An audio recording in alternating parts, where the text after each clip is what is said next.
CBSE 10th maths எவ்வளவு ஈஸியா படிக்க போறோம் அப்படிங்கறத சொல்லி தர போறேன். பிடிச்சிருந்தா லைக் பண்ணுங்க, ஷேர் பண்ணுங்க, சப்ஸ்கிரைப் பண்ணுங்க. Thank you. Hello students. இந்த வீடியோல divisibility rule by 7, divisibility rule by 3, 6 and 9 பார்க்க போறோம். Thank you for all subscribers and viewers. யாரெல்லாம் இன்னும் நம்ம சேனலை சப்ஸ்கிரைப் பண்ணலையோ சப்ஸ்கிரைப் பண்ணிடுங்க. Thank you for watchers also. Comment பாக்ஸ்ல divisibility rule ரீகால் பண்ணுங்கன்னு கேட்டிருந்தாங்க. ஸோ அதுக்காக இந்த வீடியோ போட்டிருக்கேன். divisibility rule by 7 அப்படின்னா என்னப்பா?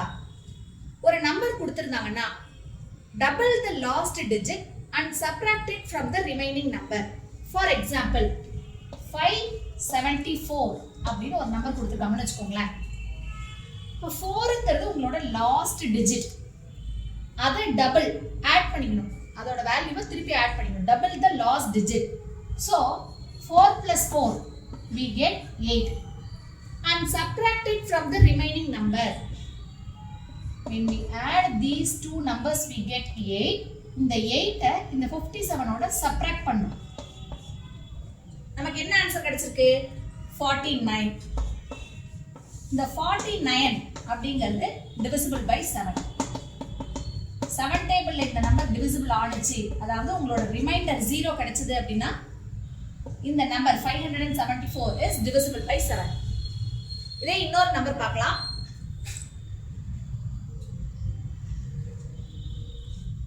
976.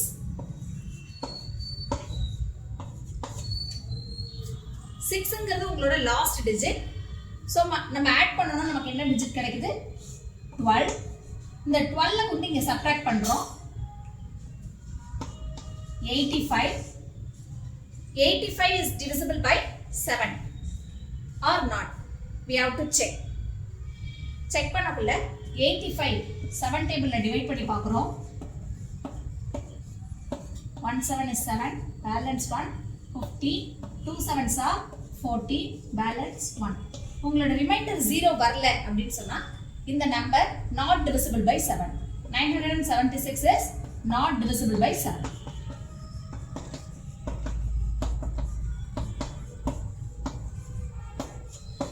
திருப்பி ஒரு தடவை சொல்றேன், நல்லா கவனிச்சுக்கோங்க. புரிஞ்சவங்களுக்கு ஒன்றும் பிரச்சனை இல்லை. கமெண்ட் பாக்ஸ்ல புரியலன்னு கேட்டவங்களுக்கு திருப்பி ரீகால் பண்றேன். divisibility rule by 7 அப்படின்னா ஒரு number கொடுத்திருந்தாங்கன்னா double the last digit and subtract it from the remaining number. கொடுத்திருக்க நம்பரோட லாஸ்ட் நம்பர் என்னன்னு பாருங்க. அது 2ஆ இருக்கலாம், 4ஆ இருக்கலாம், 6ஆ இருக்கலாம், 8ஆ இருக்கலாம், எந்த நம்பரா இருந்தாலும் அதே நம்பரை ஆட் பண்ணுங்க. வந்த ஆன்சரை ரிமைனிங் நம்பரோட சப்ட்ராக்ட் பண்ணுங்க.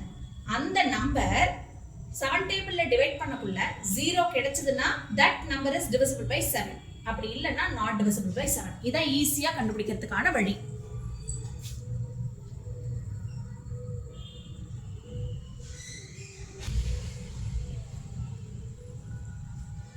Second one, divisibility rule by 3, 6 and 9. Divisibility rule 3 and 9 வந்து சேம் தான்ப்பா. Sum of its digits and divisible by is divisible by 3. ஏதோ ஒரு நம்பர் கொடுத்திருக்காங்கன்னு வச்சுக்கோங்களேன். If it is 3 digit number, 4 digit number, 5 digit number, 6 digit number, whatever it is, எந்த number கொடுத்தாலும் அந்த எல்லா நம்பரையும் நம்ம ஆட் பண்ணக்குள்ள வர வேல்யூ 3ஆல டிவைட் ஆகுமா 9ஆல டிவைட் ஆகுமான்னு பார்க்கணும். அதாவது அந்த நம்பரை 3 டேபிள்லயோ 9 டேபிள்லயோ டிவைட் பண்ணக்குள்ள நமக்கு 0 கிடைச்சிருச்சு அப்படின்னா that number is divisible by 3 and 9. Rule என்ன? sum of its digits is divisible by 3. For example, செகண்டுக்கு எக்ஸாம்பிள் தரேன். 2 5 7 2 2 இந்த மாதிரி ஒரு 5 digit நம்பர் கொடுத்திருக்காங்க. We can add all the numbers, that is 2 plus 5 plus 7 plus 2 plus 2 எல்லா நம்பரையும் நம்ம ஆட் பண்றோம். 2 plus 5 7, 7 plus 7 14, 14 plus 2 16, 16 plus 2 18. இந்த 18ங்கிறது 3 டேபிள்ல டிவைட் ஆகுமா? டிவைட் ஆகும். 9 டேபிள்ல டிவைட் ஆகுமா? டிவைட் ஆகும். அப்படி டிவைட் பண்ணக்குள்ள நம்மளோட ரிமைண்டர் 0 வந்துச்சு அப்படின்னு சொன்னா that number, that 5 digit number is divisible by 3 and 9. இப்போ divisibility rule by 6 பார்க்க போறோம். அதுக்கு எக்ஸாம்பிள் என்ன? ஏதோ ஒரு நம்பர் கொடுத்திருக்காங்க. அந்த நம்பர் ஈவனா இருக்கணும் and also divisible by 3ஆ இருக்கணும். நம்ம ஆட் பண்ற நம்பர் பண்ணி கிடைக்கிற நம்பர் ஈவன் நம்பரா இருக்கணும் and also divisible by 3 ஆ இருக்கணும்.